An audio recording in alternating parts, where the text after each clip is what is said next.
ना पूछो जमाने से कि क्या हमारी कहानी है, ना पूछो जमाने से कि क्या हमारी कहानी है, हमारी पहचान तो ये है कि हम हिंदुस्तानी हैं। आदरणीय आचार्य श्री माननीय शिक्षकगण एवं मेरे प्यारे गांववासियों तथा मेरे प्यारे विद्यार्थियों, सर्वप्रथम आप सबको गणतंत्र दिवस की शुभकामनाएं। जैसे कि हम सभी जानते हैं आज हमारा 26 जनवरी है एवं हमारे देश का 46वां गणतंत्र दिवस मनाने के लिए एकत्रित हुए हैं। हमारा देश 15 अगस्त 1947 को आजाद हुआ था, लेकिन इसका संविधान 26 जनवरी 1950 को लागू हुआ था। हमारे देश का संविधान विश्व का सबसे बड़ा संविधान है। हम भारतीय सभी 26 जनवरी को गणतंत्र दिवस के रूप में मनाते हैं। डॉक्टर भीमराव अम्बेडकर को हमारे देश का जनक माना जाता है। हमारे देश को स्वतंत्रता और गणतंत्र बनाने के लिए हमारे देश के अनेक सेनानियों का बहुत बड़ा योगदान है। हमारे देश में का निर्माण व समर्पण को कभी नहीं भूल पाएगा। हमारे देश में संविधान के बाद बहुत उन्नति हुए, लेकिन हमारे देश में बहुत सारी समस्या देखने को मिलती हैं, जैसे कि आतंकवादी, भ्रष्टाचार, असमानताएं जैसी समस्या देखने को मिलती है।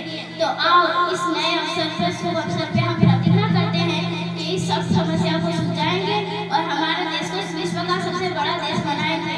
भारत माता तेरी गाया, सबसे ऊंची तेरी शान, तेरे आगे शीश झुकाते तेरे सम्मान। जय हिंद।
સમગ્ર ભારતમાં દીકરીઓને શિક્ષિત બનાવવા અને દીકરીઓને બચાવવા માટે આપણા દેશના પ્રધાનમંત્રી શ્રી નરેન્દ્રભાઈ મોદી દ્વારા દીકરીઓના નામે એક યોજના શરૂ કરવામાં આવી છે, જેનું નામ છે બેટી બચાવો બેટી પઢાઓ।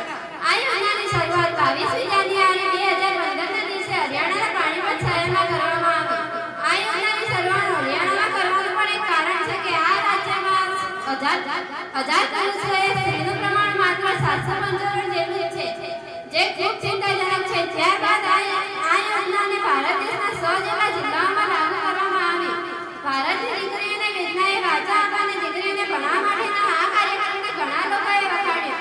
આ કાર્યક્રમનો મુખ્ય ઉદ્દેશ એ છે કે દીકરી પોતાના પગ પર બની શકે અને પોતાના અધિકારો મેળવી શકે તે માટેનો છે।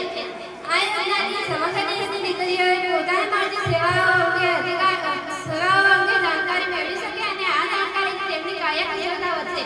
આપણે 2011ની વસ્તી ગણતરી જોઈએ તો 0 થી 6 વર્ષની દીકરીઓ પ્રત્યે સતત ઘટાડો થઈ રહ્યો છે।